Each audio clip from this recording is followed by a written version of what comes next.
Hey, this is Bethany, and today I really wanted to talk to you guys and give you a demo and review of the new Hard Candy foundation. Now, I didn't do this as quick as I wanted to because I wanted a good amount of time to test it out while I was also testing out other products, and I wanted to guarantee that this wasn't any type of foundation that was breaking me out.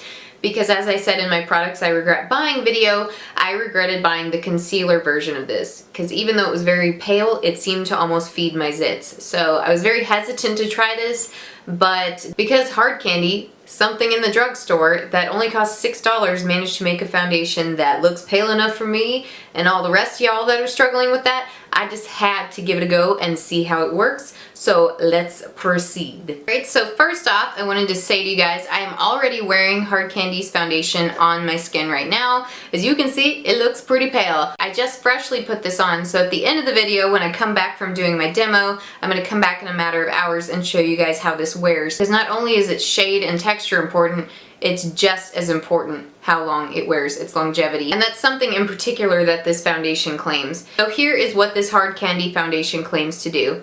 A transforming liquid powder foundation that absorbs oil, camouflages imperfections, and delivers a long-lasting velvet finish. It contains super fine pigments for a seamless full coverage without looking caked on.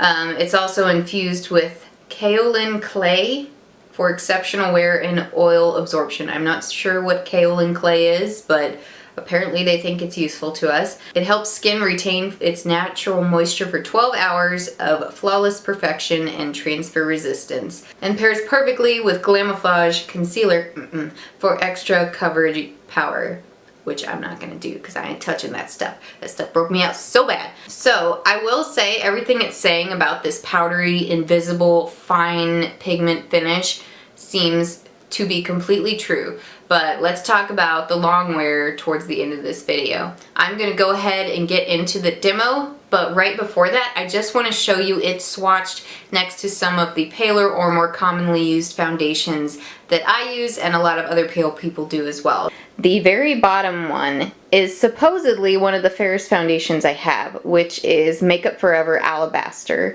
and that's number 15. And just above that is this Glamoflauge Hard Candy foundation, and it seems to be a little yellower and a little bit lighter than it, and it's in the shade Porcelain, which is amazing because that's kind of unprecedented for the drugstore to have something this pale. And then right above that is actually one of MAC's claim to fame palest foundations, and you can see it doesn't even seem to compare in paleness. And then above that is the Revlon Color Stay in Ivory, which a lot of people consider their drugstore pale go-to foundation. So you can see this Hard Candy one is really beating a lot of them in the category of paleness, and I really just wanted to show that to you guys. Alright, so as you guys can see, my eyebrows are somewhat filled in and I do have some eye makeup on, but I'm going to proceed with how I've been putting on Glamoflauge and how I've been using it. First, I start off with the Urban Decay setting spray. Usually I put this on before my eyes, but I didn't so far today because I'm doing this, so I'll just apply a little.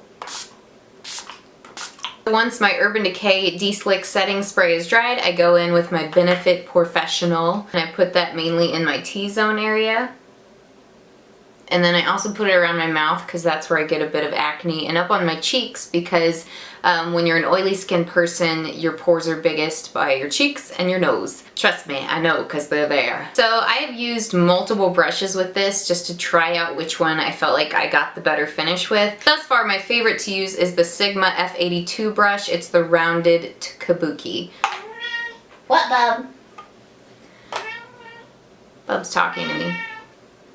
Bub thinks we're having a conversation. Alright, he's just gonna be here, I guess. So we're just gonna start out with this. I am going to go ahead and put about half a pump on the back of my hand. It does pump out way too much initially, so you don't want to let it give you a full pump. So just start with half, because that might be all you need. And then instead of blotting all over my face, I just kind of like to work from area to area a lot of the time. But sometimes if I'm in a hurry, I will go ahead and mark all the T-zones and buff that. But I like to do it this way, so let's just start out. I like to start in the middle to get the most product there because that's where usually the most flaws in my face are, referring back to big pores on oily girls. Bub! I love you, but go.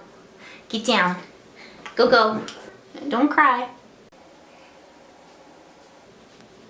So you can see when you lay this stuff down, it is pretty opaque. Like, it's not, and I don't own the Kat Von D foundation that their Glamoflauge line is a bit of a dupe for, but I see a similarity, but I don't think it's quite as opaque, quite as almost concealer potency as Kat Von D's foundation is.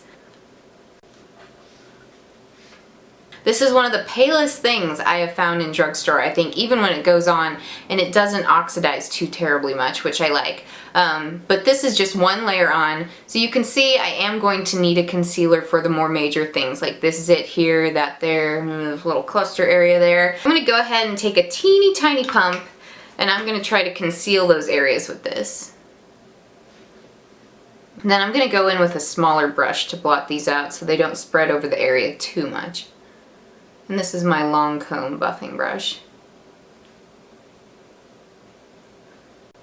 Alright, so that zit is almost disappearing, it's not quite gone. So this is what the overall finish does look like, and it does dry to a almost like invisible, natural-ish powder finish, which I really like. This does change a bit when you wear it out, so I'm gonna go out for like probably 6 hours and come back and show you guys how it wears. But thus far, this is how it looks when you put it on. And to powder it, I'm just gonna use a little bit of the Maybelline Fit Me Powder. I just enjoy wearing this one because it's got like a nice natural finish. Alright, so now I've got a little bit of lipstick and blush on just to show you guys how it wears with that. I'm not wearing any concealer just so you guys can know fully how it wears. And I'm going to come back in a matter of hours and show you guys how it held up. Now I am back, and it has been at least 6 hours of wearing this foundation and putting it on, and I have not blotted or powdered or anything. Now keep in mind, I am generally a super oily person, so what you are seeing now is the result of that. This foundation claims to have a 12-hour wear of flawless perfection and transfer resistance. That is the biggest thing I disagree with on this foundation, unfortunately. Now that doesn't mean that this foundation can't be worked with or improved a little bit, or if you find a certain way of applying it that works better. So what I want to say is with this foundation, even though it goes on really beautiful powder, kind of flawless powdery airbrush finish, first initially, it doesn't seem to hold up to the wear that it claims to, and it is not really that transfer resistant. I tend to like lean on my hands a little bit throughout the day at work or do this or that, and I do find that by the end of the day my chin is a little bit redder. That's why I wanted to show you guys how this wore throughout the day with absolutely no concealer, so you could get a full idea of whether this is full coverage foundation, which it really isn't entirely. It's medium to full coverage, and when it does go on, it does look pretty flawless, but those parts that, you know, like spots that are acne or oily spots that are in your face or pieces you touch a bit more, those parts don't see that transfer resistant type claim. So I would recommend that if you do go out and get this foundation, you do need a really good long wearing concealer, you know, that holds up to the apocalypse like my MAC Prolongwear just about do. So all in all, I do really think the formula is really neat. It goes on, it's really lightweight as you're applying it. You can barely feel that you're putting it on. You can barely feel when you're wearing it initially, which is really nice. But, you know, and between the 3rd and 4th hour, my skin looks really nice because it gets almost this sort of dewy glow around the cheeks and just all the right places that the glow does look good. However, after that 5th hour, it's not looking quite as good. I know that I have to use it with a primer, a setting spray, and a good powder to have more staying power from it. So here is what it looks like up close on my face. It really did minimize and gloss over the pores on my nose, I've noticed. It doesn't do it quite as well in the pores on my cheeks, but a lot of the time they're a little bit bigger. You can kind of see that gleam where all the oil has come through, particularly on the middle of my face. And then I've got this zit that I somewhat covered as I showed you guys, and this one as well too, and those just need a lot stronger concealer than what this foundation is doing. Alright, so after filming my initial review, I decided to go back and try this foundation with a damp sponge. It's not a name brand sponge or anything, but I did try it damp to apply my makeup this morning using this foundation and doing the same routine I showed you all. And what I found is you can see that it did improve the wear on this. I've been wearing this makeup for 11 hours at this point, and I have blotted it once, and this is what it looks like. It doesn't look fantastic, mind you. I still look like a greasy hot mess, but I always look like a greasy hot mess because that's just kind of in my genetics. But I wanted to let you guys know at the tail end of all this, basically, you know, get this foundation at your own risk, knowing that it does wear on people through the day. It did make me oily, but I just want to give you guys the facts and let you choose for yourself whether you want this foundation. Overall, I am interested in continuing to try it, and maybe once I find a nicer sponge to use with this, maybe I'll get an even better finish that lasts longer.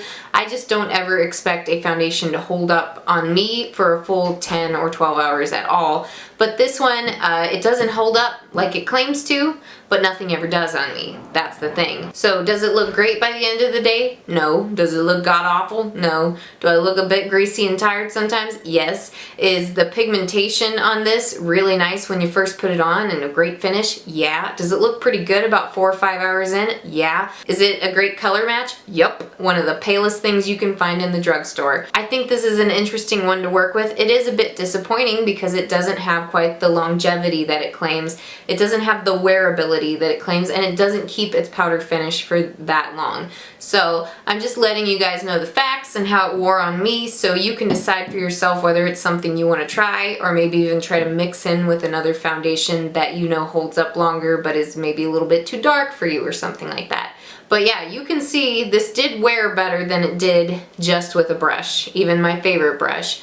But it's still not perfect, but I certainly don't think this is bad. I do recommend trying this with a damp sponge because I do think it removes some of the elements in the foundation that make it separate. So yeah, that is my finished review. I don't have like a complete, you know, full happy grade on it, and I wish I could tell you guys to run out and get this and this is the best thing ever, but I don't think it is. I do think that its shade match for me is one of the best things ever I found, but unfortunately I'm just gonna have to keep working with it until I find out if it's perfect.